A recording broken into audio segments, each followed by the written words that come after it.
Welcome, ladies and gentlemen, to Truth on the Tracks. I'm Brandon Turbeville, your host. Tonight is April 11th, 2016, and we're going to be talking about a lot of different subjects tonight. We're going to get into, of course, the Panama Papers that have been on the mainstream headlines for the last week. We're going to be discussing the Syrian situation, the Kurdish situation, and a number of domestic policy issues as well.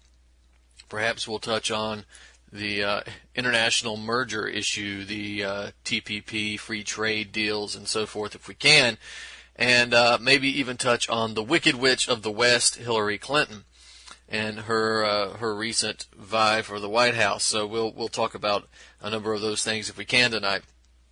So before we begin, I would like to encourage you all to catch Truth on the Tracks here every Monday night, 9 p.m. Eastern Standard Time here on ucy.tv. You can access the show's personal webpage, ucy.tv/TT for Truth on the Tracks. If you're interested in my work, otherwise you can find it at activistpost.com, naturalblaze.com, and eraofwisdom.org. If you're interested in my work specifically, then I would encourage you to go to brandonturbeville.com. On that website, you'll find all of the articles, all of the YouTube videos, all of the archive versions of this show, all the interviews, all that kind of stuff will be on brandonturbeville.com.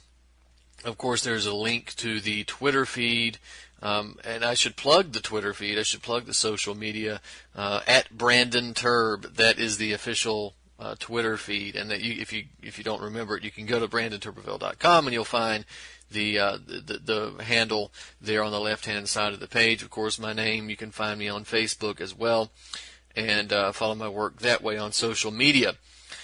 Now, we're going to get into this Panama Papers issue first, because I think that's one of the more important, or at least one of the more pressing issues that's been out in the mainstream press within the last week that's gotten so much attention.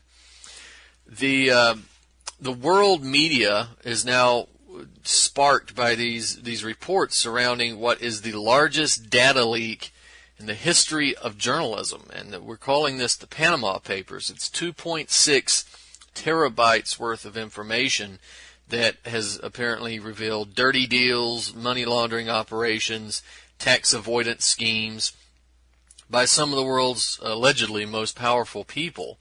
And I say allegedly because that's what it is. This includes celebrities, athletes, world leaders, politicians, and relatives of these people. So over 200,000 companies, trusts, and foundations are mentioned in the leak. And the leak itself is coming from Mossack Fonseca. That's a Panamanian law firm that contains files with information like the holdings of drug dealers, mafia members, corrupt politicians, tax evaders, and wrongdoing galore, according to the BBC.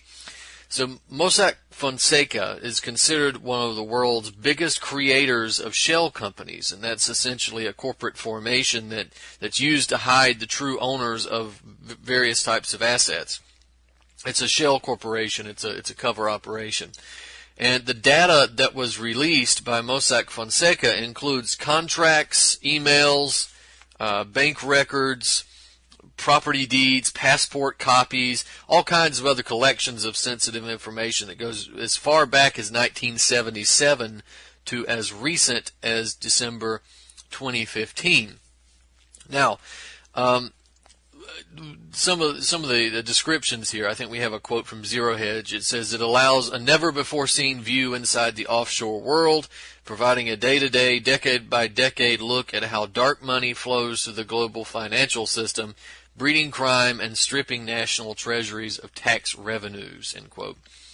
So, basically, over a year ago, and this is what we're being told by the mainstream press, over a year ago, there was an anonymous source that contacted the Süddeutsche Zeitung and submitted encrypted internal documents from Mossack Fonseca.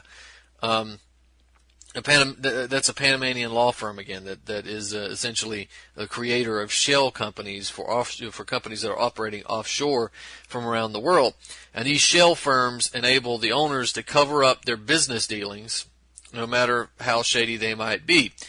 And in the months that followed, the number of, since that release, or since that anonymous source contacted the newspaper, the number of documents that were released grew to an exponential number, right? 2.6 terabytes of data. That makes it the largest data leak that journalists have ever worked with. The source said that it did not want financial compensation, and it didn't want anything else in return apart from a few security measures. The data is being described as something that provides rare insights into a world that can only exist in the shadows. That comes from the German newspaper. They also say it proves how a global industry led by major banks, legal firms, and asset management companies secretly manages the estates of the world's rich and famous, from politicians, FIFA officials, fraudsters, and drug smugglers to celebrities and professional athletes. All right, end quote. Now let's take a look at that, because that's important. What we've just set up in terms of the description that's been provided to us by the mainstream press is that we've got a major leak that is exposing bankers, big corporate heads, politicians, celebrities that are involved in extremely dirty dealing, and it is some of the world's most powerful people. All right, so let's take a look. All right, let's talk about some of the people that have been revealed here. Now, just to point out, Mossack Fonseca is closely related to Africa's diamond trade, right? They're also related to the international art market and other businesses that somewhat thrive on secrecy and sort of a upscale black market situation. The firm has been involved with what was the Zero Hedge refers to it as enough Middle Eastern royalty to fill a palace. It's helped two kings, Mohammed VI of Morocco and King Salman of Saudi Arabia, take to the sea on luxury yachts. All right, so again, we're painting this picture of a leak that is exposing the world oligarchy, right? The world royalty, the essential movers and shakers in the world financial system. But let's look. Who's a target? Let's look at who the targets are of the Panama Papers.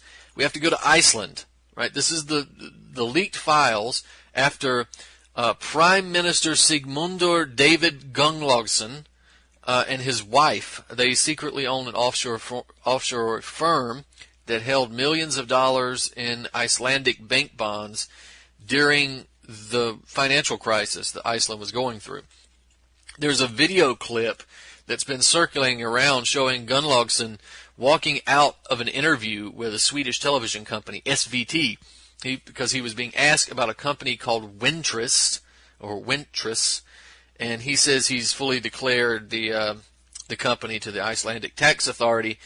But in the video, he said he wasn't prepared to answer the questions and decides to stop the interview, walks off the set and says, "What are you trying to make up here? This is totally inappropriate." All right, so that's somebody who's been exposed by the Panama Papers. Prime Minister Sigmundur David Gunnlaugsson from Iceland and his wife, and we'll come back to that.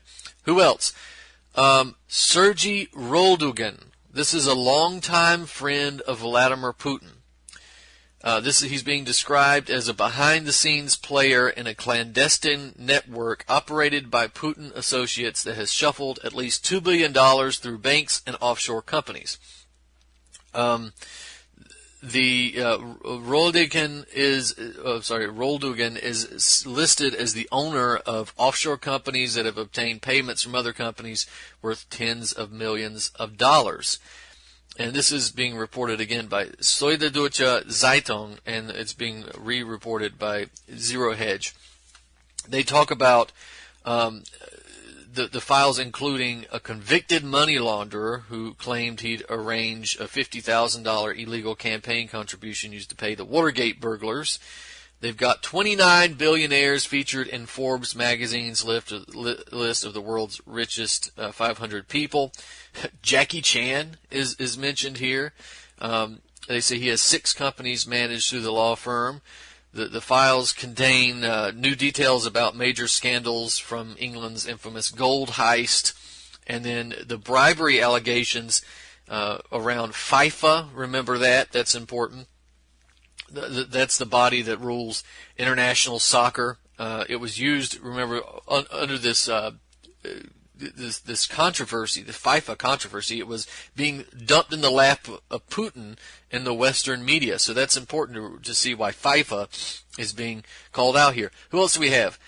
The Operation Car Wash case in Brazil. We have prosecutors saying that Mossack Fonseca employees destroyed and hid documents to mask the law firm's involvement in money laundering. We've got a police document that says that in one instance, an employee of the firm's Brazil branch sent an email instructing the co-workers to hide records involving a client who may have been the target of a police investigation. In Nevada, we've got a file showing that Mossack Fonseca employees worked in late 2014 to obscure the links between the law firm's Las Vegas branch and its headquarters in Panama in anticipation of a U.S. court order requiring it to turn over information on 123 companies that the law firm had incorporated. Argentine prosecutors linked the Nevada-based companies to a corruption scandal involving an associate of former presidents Nestor Kirchner and Cristina Fernandez de Kirchner. That's important as well. Now we've got, again, Mossack Fonseca is now considered one of the world's 5 biggest wholesalers of offshore secrecy. It's more than 500 employees and collaborators in more than 40 offices around the world, including 3 in Switzerland, 8 in China, and in 2013 had billings of more than $42 million. All right, so the International Consortium of Investigative Journalists is very important here because they took part in the investigation of the leaked data, and they're the ones who revealed a summary of their findings, right? The ICIJ says this. This is what their claims are. After they were allowed to investigate 2.6 terabytes of data, this is what they've come up with. Offshore companies linked to the family of China's top leader Xi Jinping, as well as Ukrainian President Petro Poroshenko, who has positioned himself as a reformer in a country shaken by corruption scandals. 29 billionaires featured in Forbes magazine list of the world's 500 richest people. We've got Icelandic President Minister Sigmundur David Gunnlaugsson and his wife secretly owned an offshore firm that held millions of dollars in Icelandic bank bonds during the country's financial crisis. Associates of Russian President Vladimir Putin secretly shuffled as much as $2 billion through banks and shadow companies. New details of offshore dealings by the late father of British Prime Minister David Cameron, a leader in the push for tax haven reform. Offshore companies controlled by the Prime Minister of Pakistan, the King of Saudi Arabia, and the children of the President of Azerbaijan.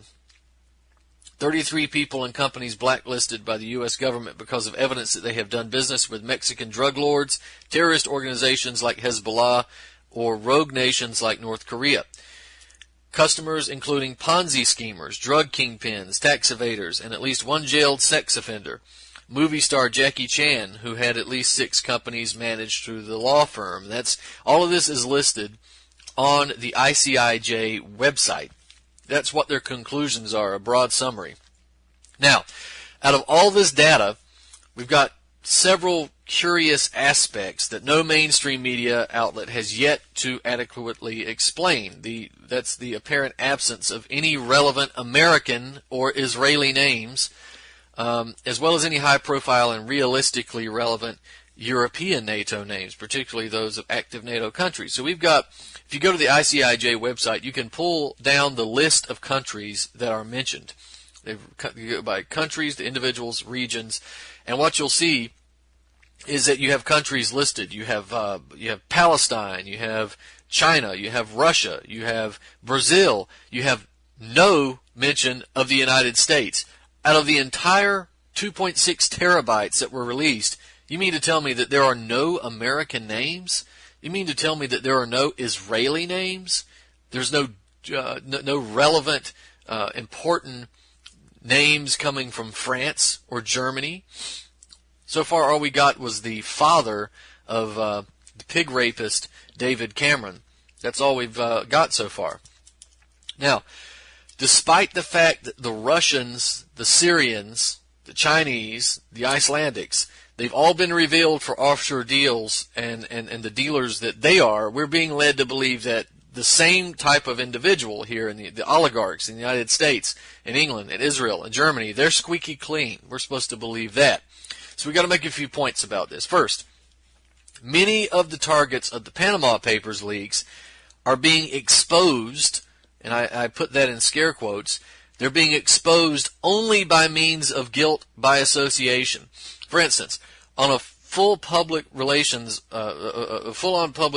assault has been launched now against Vladimir Putin, suggesting that Putin is responsible for using offshore accounts for personal gain.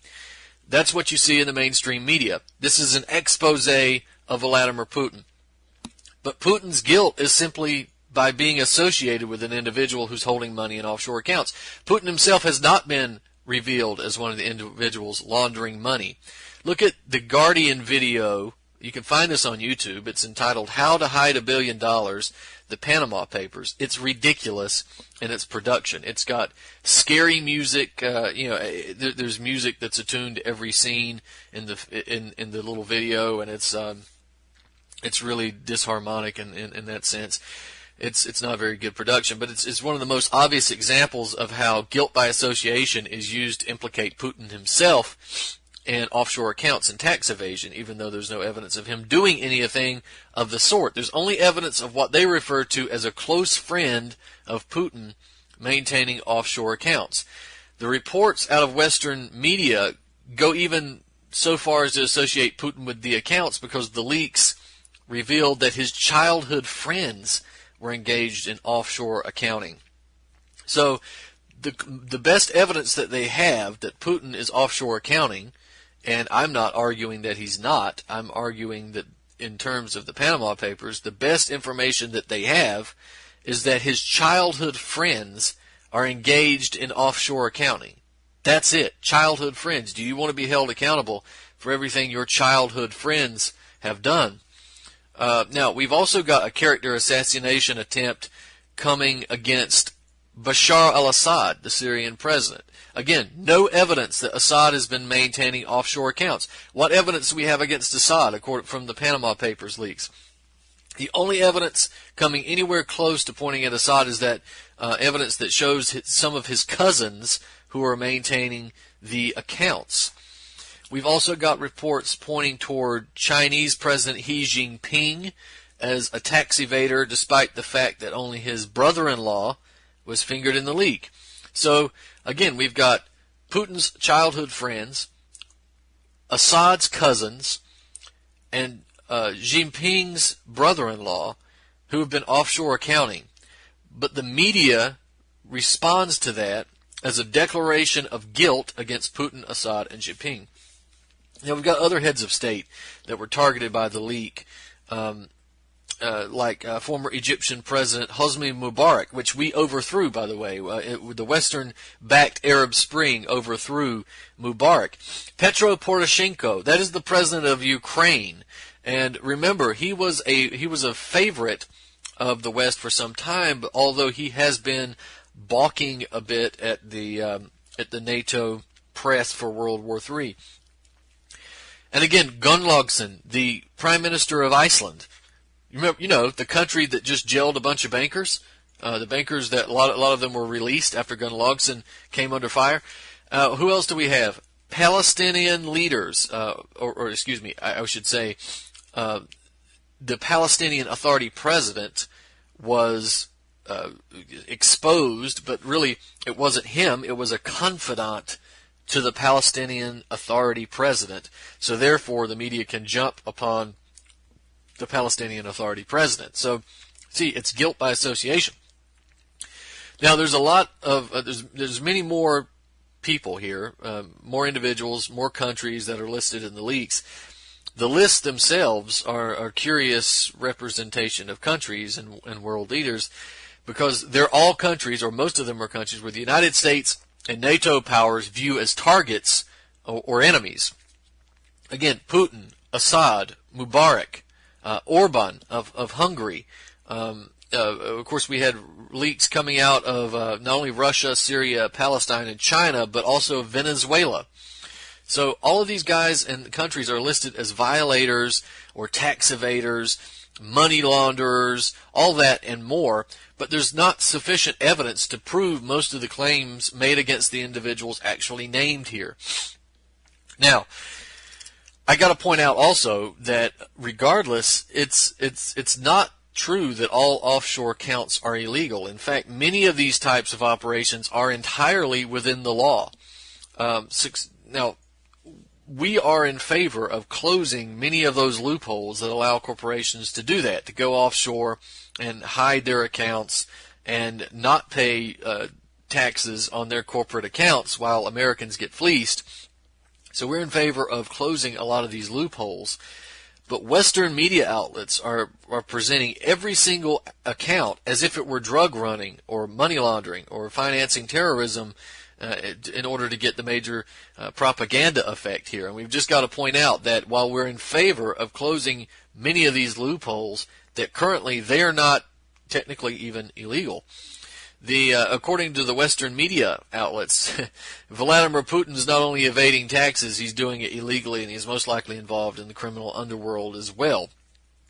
That's the presentation that the media is giving us. Now, we got to make another point, because the curious lack of high-profile American names, as well as the lack of NATO leaders, leaders of major European countries, Israelis, etc., all of this being the most massive leak in journalistic history, to be sure, citizens of one of the largest economies on the face of the earth, we would have to believe, would turn up in an investigation of offshore accounts, unless American exceptionalism is so exceptional that Americans, we can't even bring ourselves to money launder. We're so noble people.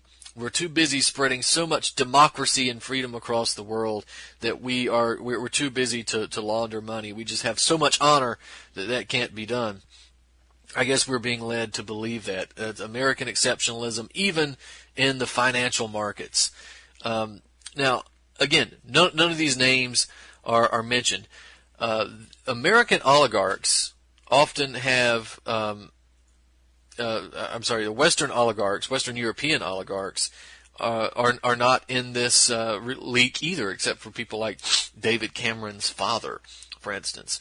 Now, Western European oligarchs tend to have a much higher tax rate. American oligarchs have a much higher tax rate than some of these other businesses. So, stands to reason that they would be taking part in offshore accounting as much, if not more, than any other oligarch. But there's no names. Where are their names? Likewise with the Israelis. Are we really supposed to believe that no Israelis are using offshore accounts? That just is beyond belief. Now, it's curious that such massive leaks that seem directed at target nations and target individuals of the Anglo-American NATO powers have such little or no mention of nations or individuals belonging to the Anglo-American or NATO powers themselves. So for these reasons, the Panama Papers and this Panama Papers release has all the hallmarks of what we would consider a limited hangout operation. In other words, these leaks may very well be nothing more than an Anglo-American attack on geopolitical rivals and an exercise in a massive propaganda blitz against target nations and individuals.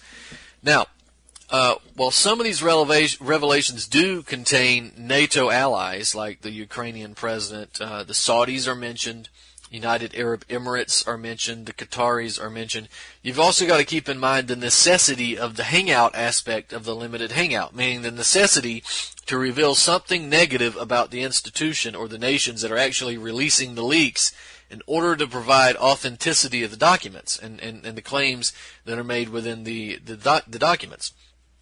At the same time, you can never reveal anything that would actually be practically damaging to the entity that originally provided the leak. A limited hangout is really a type of data leak false flag, right? It requires a certain amount of incriminating data that's aimed back at the perpetrator to provide the credibility of the leak, but never enough to bring the heat back to the one who created and committed the leak to begin with. Now, there's also the possibility that the leaks implicating individuals and countries allied with the NATO powers are centered around a desire to weaken these allies who might have either outlived their usefulness or for whatever reason are refusing to comply fully with the NATO agenda. Now, that is the criticism on what we can gain or what we can gather from looking at the leaks themselves apart from any other information. When we look at who is actually supporting the leaks, though, let's take a look at that. With a leak of this magnitude, containing such massive amounts of information, particularly when signs point to the possibility of a leak having been the product of a limited hangout operation, it's important to investigate the people who produced, investigated, and reported the leak to begin with. Now, we've got over 100 mainstream news organizations, themselves a questionable lot, regarding an investigation into the leaks. Now, we've also got the involvement of the International Consortium of Investigative Journalists, the ICIJ, that I mentioned earlier. We've also got a couple of other organizations, but in regards to the Panama Papers, this might be all that we need to know to understand the nature and purpose of the leak. Now, what is the ICIJ? ICIJ is a non-profit organization that describes itself by stating that, this is what it says on its website, quote, it's a global network of more than 190 investigative journalists in more than 65 countries who collaborate on in-depth investigative stories, end quote. All right? But the ICIJ is anything but independent. Go take a look at their website. Go take a look at the ICIJ sponsors and funding supporters, and you see a list of a number of powerful foundations and color revolution organizations that have worked closely with the U.S. State Department in the past and continue to do so today. They do that for the purposes of overthrowing and destabilizing foreign governments for the geopolitical benefits of the United States government and those of the NATO bloc. The ICIJ website lists the following organizations as funding supporters, and you can see this for yourself, but they include the Idesium Foundation, Open Society Foundations, Sigrid Rossing Trust, Frit Ord Foundation, the Pulitzer Center on Crisis Reporting, the Ford Foundation, the David and Lucille Packard Foundation, the Pew Charitable Trusts, Waterloo Foundation. These are the people, these are the foundations that are supporting the ICIJ. Now, even more telling than that, we have the Organized Crime and Corruption Reporting Project website, the OCCRP. That is the Panama Papers disclosure site. And that site has a banner at the bottom of the page that says, who supports our work? And among the organizations listed there are George Soros's Open Society Foundations. That's the color revolution apparatus that works closely with the U.S. State Department, as well as also listed on this page, USAID, the United States Agency for International Development, a wholly functioning arm of the U.S. State Department that's been involved in color revolutions across the world. So we've got at least one direct connection between the Panama Papers leak and the U.S. State Department, which is as strong virtually as any leak, any link made between the individuals exposed in the leaks and Putin or Assad. So we've got a bigger connection between the U.S. State Department and the Panama Papers than we do between Putin and offshore accounts or Assad and offshore accounts. So with all this in mind, it's a lot easier to see what the purpose of the leaks actually are. Now, a lot of people obviously believe the Panama Papers leaks to be an instance of guerrilla hacking or some other form of grassroots activism that was aimed at world oligarchs, but all the indications that we have now are that they're nothing more than an exercise in massive propaganda designed to paint certain enemies of the Western powers as corrupt and greedy, and then they can further demonize them in the Western press and undermine their credibility and legitimacy in their home countries. Now, this type of corruption might indeed be rampant in the overwhelming majority of cases across the world, including the United States and Israel and the West. But the Panama Papers appear to be nothing more than propaganda assaults conducted by the U.S. State Department and its interconnected color revolution agencies like the Ford Foundation, the OSI, and USAID. So before activists start to rejoice, they might take a deeper look into the leaks and the sources that produce them. So we're not going to be following the Panama Papers leaks as if they're anything other than a propaganda tool. Now, let's move over to discuss the Syrian issue here. We have a report, an interview that was conducted with Lebanon's Al Mayadeen TV. Syria's Grand Mufti Ahmad Hassoun publicly accused the Syrian so-called rebels of working with Israel. And he caused a bit of controversy by doing that. But Hassoun, who's a major religious leader in Syria, he claimed that these rebels had repeatedly offered peace deals on the condition that Assad make concessions to Israel. Now that's interesting, right? Because Israel's supposed to be worried about terrorism. The terrorists are supposed to hate Israel, but why would the terrorists demand that Syria make concessions to Israel? Of course, we know why. If you're a regular listener to this show, you know why. But let's go back to what Hassoun said. He said ever since the destabilization campaign began in 2011, that the Syrian government had repeatedly received unofficial orders from offers from rebel groups suggesting that they would end their operations against Syria if the government would agree to various deals with Israel. Now, the deals proposed by the rebel groups included the expulsion of all the Palestinian resistance from Syria, as well as the ending of all association with Hezbollah. Hassoun, in this interview, he says that, quote, Syria was once a vast territory extending from the Sinai Desert to the Hejaz Desert and was not divided into a small state. But he pointed out that France and Britain carved it up for political purposes and that the same powers continue to try and do that today. Now, he pointed out, he says, 40,000 Muslims from Europe are fighting in Syria, and said that none of those fighters are pushing for the liberation of Palestine. He also pointed the finger at several Muslim countries who are fighting in Syria and Yemen, and highlighting the fact that they're not fighting for Palestine. And it's fairly clear what Hassoun was suggesting. These unnamed Muslim countries were also in league with Israel. Now, the ISIS fighters and rebel groups are working with NATO, and working with Israel, is not something that is in question. The GCC, of course, are working with them as well. We've known that for some time. Israel has long been providing health care to injured terrorists. They're patching them up, sending them back to the Syrian battlefield. Israel has also been exposed for providing weaponry and other related supplies to terrorist fighters in Syria. And, of course, we've also seen Israel attack Syrian military sites and bases and equipment, personnel, in support of the Western-backed terrorists on the ground of a number of occasions.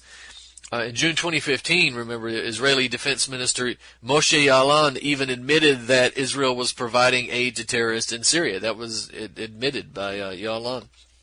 And you can see that it was reported by, I believe, Haaretz, where that's still available online if you want to see that for yourself. But now we need to talk about another aspect of the Syrian issue, and that is the Kurdish federalization, this declaration that the Kurds are now autonomous in some way, that there's a federalization plan because the Kurds, or because Kurdish authorities, I guess we should say, representatives of the PYD, YPG, declared federalization, federal autonomy in the northern part of Syria, which is, of course, illegitimate, undemocratic, and, of course, could lead to ethnic tensions and eventually genocide. So I want to talk a bit about why the Kurdish enclave in Syria is an extremely bad idea, right? There's a couple of points. And I would encourage you to go read Maram Susli's article on this. It was published on April 6, 2016. I agree with her points. about why this is a bad idea. Now, first of all, for those of you who aren't aware of some of the demographics of Syria, the Kurds are not a majority in the area that the PYD and YPG are attempting to annex and declare as a federalized autonomous zone. The region of Al-Hasaka, which the Kurdish National Party, that's the PYD, and its military wing, the YPG, have declared a Turkish federal state, that does not have a Kurdish majority. Al-Hasaka Governorate is a mosaic of Assyrian Christians, Armenians, Turkmen, Kurds, Bedouin Arabs, and others. And Al-Hasaka has a population of about 1.5 million people, and only 40% of them are ethnically Kurdish. And parts of Al-Hasaka Governorate, like Al-Hasaka District, is less than 15% Kurdish. So among the other large minorities in the area, like the Arabs, Syrian Christians, they form a majority. Declaring this small area with this wide array of ethnic groups as belonging to a specific ethnic minority is a recipe for disaster. Now, the Kurdish population of Al-Hasaka has also been heavily infiltrated by illegal Kurdish immigration from Turkey. The Kurdish immigration to Syria began in the 1920s and occurred in several waves after a number of failed attempts of Kurdish uprisings against Turkey, and it continued throughout the 20th century. In 2011, the Kurdish population in Syria reached between 1.6 to 2.3 million people, but 420,000 of these people left Syria. They left Syria for Iraq and Turkey because of the Western-backed destabilization effort. Some Syrian Kurds have lived in Homs and Damascus for hundreds of years and are Syrian. They're assimilated into Syrian society. They're Syrian people. But Kurdish illegal immigrants, most of them reside in northern Syria, and they could not prove their residence in Syria before 1945 because, according to Syrian law, in order to be a Syrian citizen, only a blood-born Syrian whose paternal lineage in Syria has a right to Syrian citizenship. No matter how long your stay as a refugee, you have to have a paternal lineage in Syria and be a blood-born Syrian to be a Syrian citizen.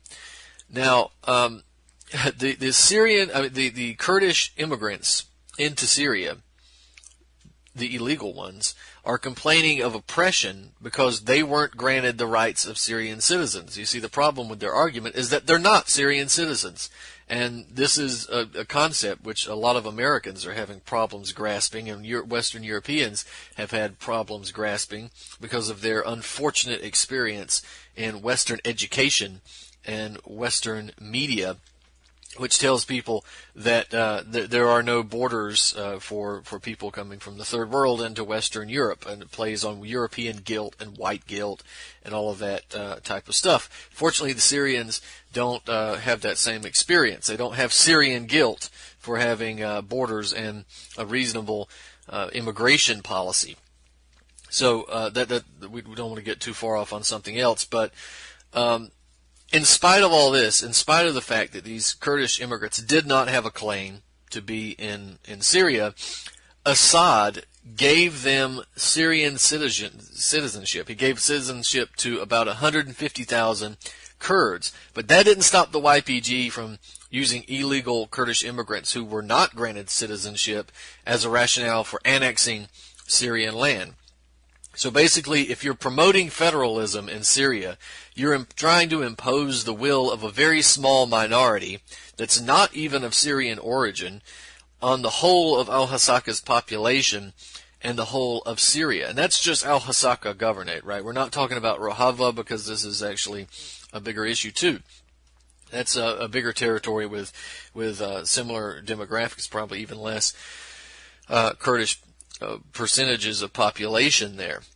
So that's what you're essentially arguing for, to give this area to a minority. And I should point out that the YPG and the PYD do not represent necessarily the views of Kurds in Syria or anywhere else. These are organizations that are political organizations, and they're military organizations, and they are communists. They're these neo-Marxist or Marxist organizations that have this bizarre form of cultural Marxism and aggressive feminism. If you ever get a chance to see some of their group meetings, their little Orwellian brainwashing meetings where they separate men from women, and they talk about male guilt and propose feminism.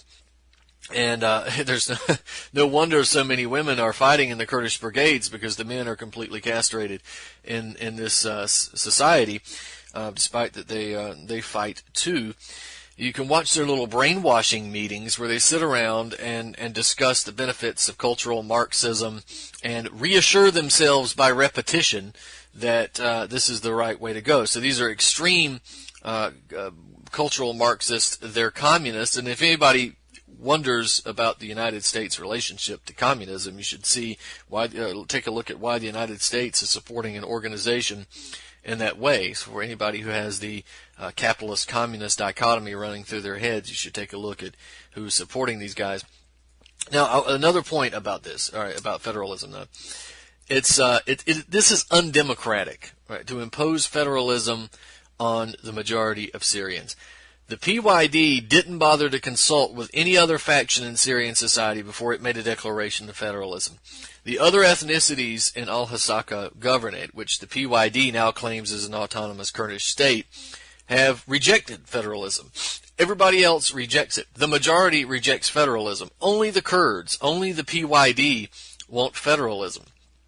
We had an assembly of Syrian clans and Arab tribes in Al-Hasaka and the Syrian Democratic Organization, which rejected the PYD's federalism declaration.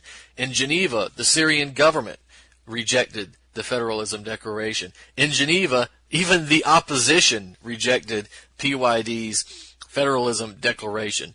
And again, as I pointed out, the PYD doesn't represent all of Syria's Kurdish population.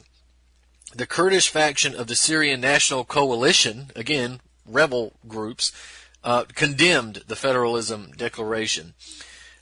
Most of Syria's Kurds don't live in Al-Hasaka, and many that do work outside of it, right? So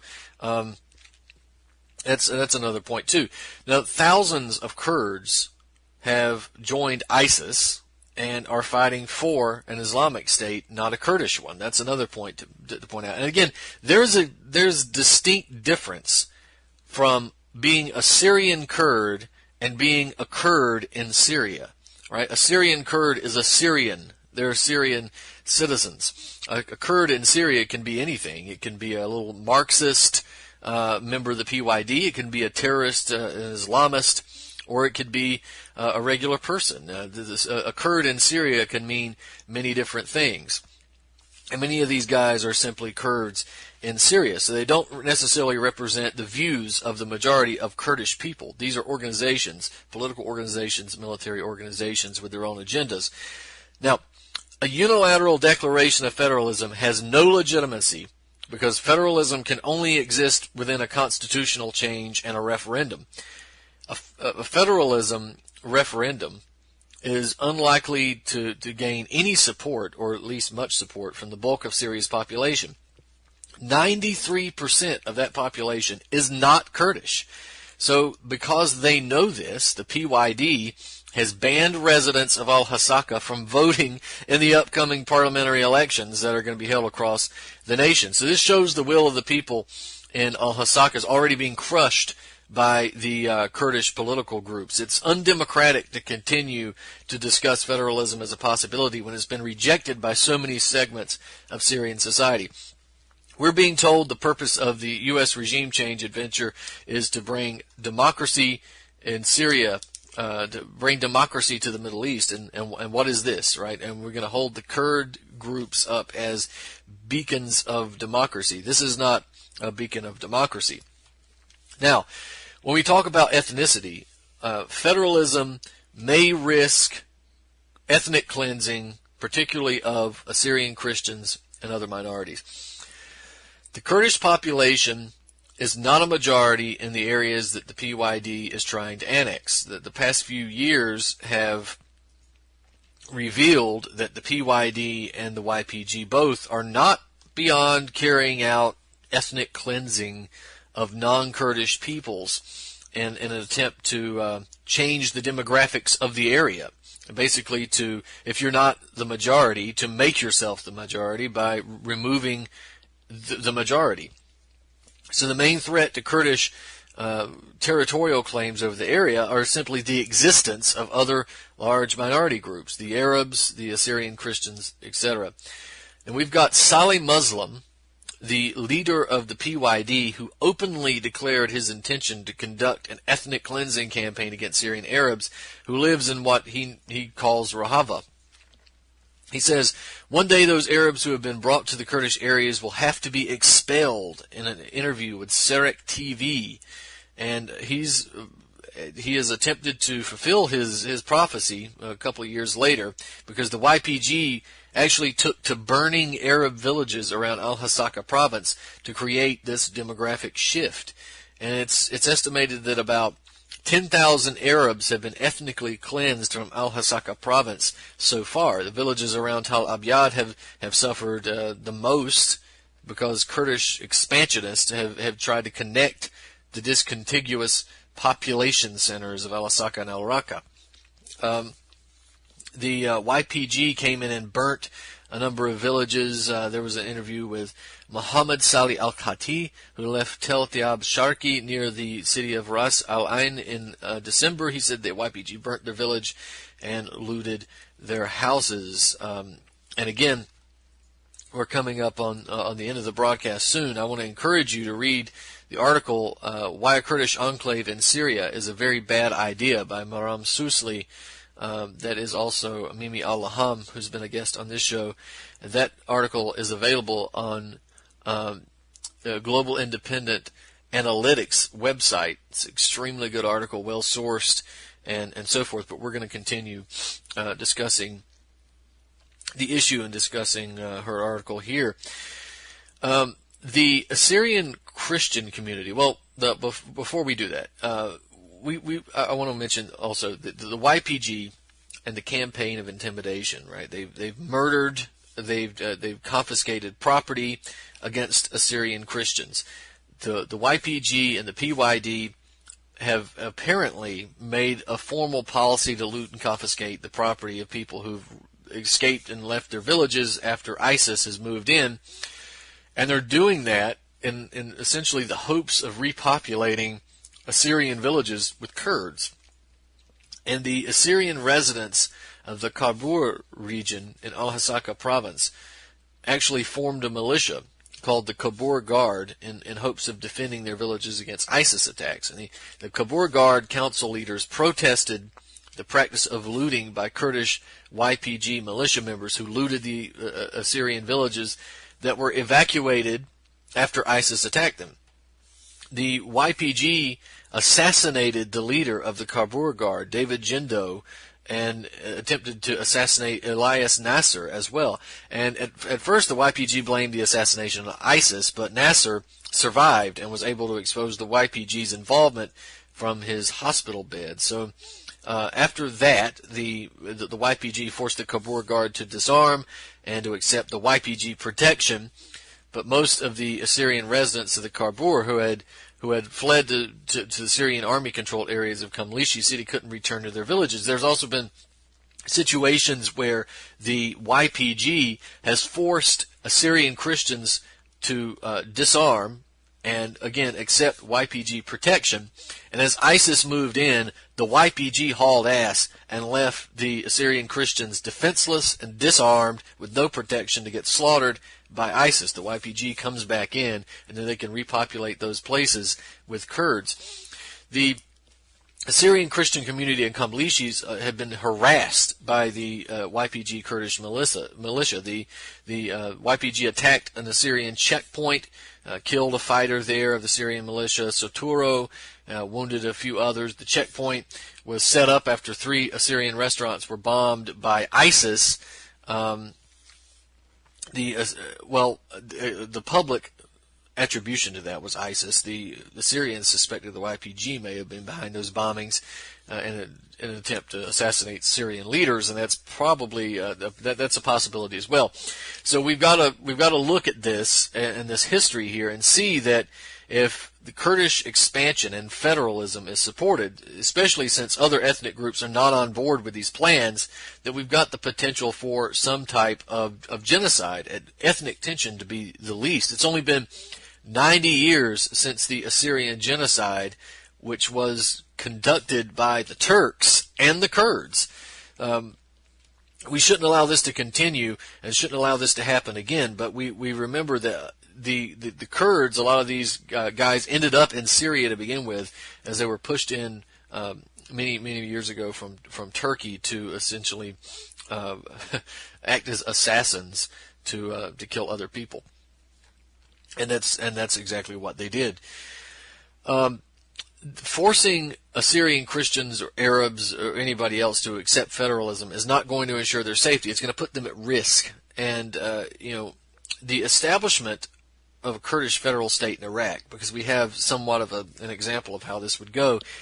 This has not protected Assyrian villages from attacks by Kurdish armed groups. This has actually allowed this to happen. So we've got a campaign of ethnic cleansing against Assyrians and Arabs in Al-Hasaka, and it's already begun, and it's probably only going to escalate if this federalism idea is allowed to continue. Now, we also want to point out the resource issue. Kurds make up only 7 to 10% at the most of Syria's total population, but the PYD is demanding 20% of Syria's land. And what's even more is that the region of Al-Hasaka, which the YPG wants to annex, has a population of only about 1.5 million people. Much of Syria's agriculture and oil wealth is located in Al-Hasaka and is shared by everybody else in Syria. Al-Hasaka has about 34% of Syria's wheat, much of Syria's oil. The oil pumping stations now being used by ISIS and YPG Kurds to fund war efforts and deprive the Syrian people of the quality of life. Headlines about Syria's starving population are everywhere, but there's little talk about how federalizing Syria would end this, right? It actually would entrench this, because you can look at the outlook of the Kurdish groups there. There's no incentive to cooperate at all. There's actually incentive to do the opposite. So they want the control of the area with the most resources. Now, let's look at this on a bit of a wider issue, though. The majority of Syria's population and Syria's government oppose Kurdish federalization. The PYD are not going to be able to achieve federalism through legal means, because not only does Syria oppose it, but the people of Syria also oppose it. The only way the PYD and the YPG can achieve federalism is through military means, right? Brute force. This could be backed by the U.S. Air Force. This could be special forces. All this kind of stuff. It could be NATO involvement.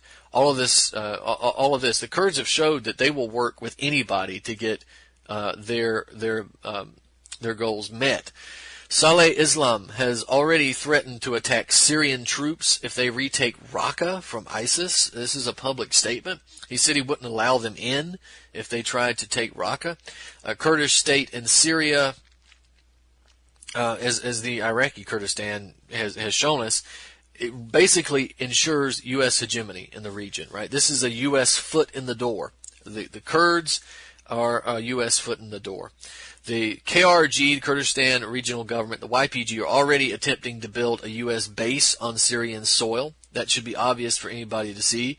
That would be a further isolation to Russia. It would essentially, if the Kurdish federalization plan goes forward and the Russian bases remain in Syria, the U.S. bases are built in Syria, this would not be necessarily a destruction of the Russian influence in Syria, but it would be a foothold in the country by the United States, by the West. So we also want to mention that all of Syria's neighboring countries are opposed to an ethnocentric Kurdish state. The YPG is linked to the PKK, which is in Turkey, and which Erdogan is deathly afraid of, and which the United Nations has called a terrorist organization. Turkey does not want to see this happen either. Turkey does not want to see the YPG's federalism claim because it might strengthen the PKK. But Turkey may use the creation of a Kurdish government, a Kurdish autonomous zone, as an excuse to invade Syria, and that could, of course, ignite World War III if that did take place. Israel, again, wants to establish a Kurdistan. They want a Sunni-Iranian barrier in between Iran and Hezbollah. That's what they want to prevent. That was all outlined in Israel's Yinon plan that was published in 1982. Israel is an extension of U.S. influence and hegemony in the region. Israel Lobby is involved in the promotion of this idea again. And of course, the idea of creating a Kurdish area in Syria, this is the problem with identity politics. Do you want to create a Hispanic state in the United States? We have a tense racial issue thanks to the media and thanks to the government promoting these ideas. Should we now create a white zone in the United States? Should we have a Blackistan in the United States? Of course not. Everybody would consider that outrageous. Well, hopefully. But in Syria, that's considered something that we should look at as being somehow justified. That doesn't make any sense. So we oppose Kurdish federalization because of the reasons I just mentioned and a number of others. Perhaps we'll get into this in more depth next week if we have the opportunity. But needless to say, we oppose Kurdish federalization. So, ladies and gentlemen, I want to encourage you again to go to BrandonTurbeville.com. The website is where I repost all of my articles there. There's going to be a lot of new stuff coming to the website soon, so I want to encourage you to go there. I just want to mention one other article that's up on my website, and again, encourage you to read Maram Susli's Why a Kurdish Enclave in Syria is a Very Bad Idea. But the article, Study Shows Psilocybin LSD Very Successful in Treating Cluster Headaches, is up as well, and I encourage people to check it out. There's been a study that come out of the journal Neurology, June 27, 2006, that just dug up response of cluster headache to psilocybin and LSD. It's actually extremely effective, and I would encourage people to go look at that. If you're a sufferer of cluster headaches, you might find some beneficial information there. That article is up. Study shows psilocybin LSD very successful in treating cluster headaches at BrandonTurbeville.com and NaturalBlaze.com. We'll continue perhaps to discuss that in more detail next week. Ladies and gentlemen, this has been Truth on the Tracks. I'm Brandon Turbeville. We'll see you next week.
This is Ozzy Skateboard, and you're listening to UCLive.tv.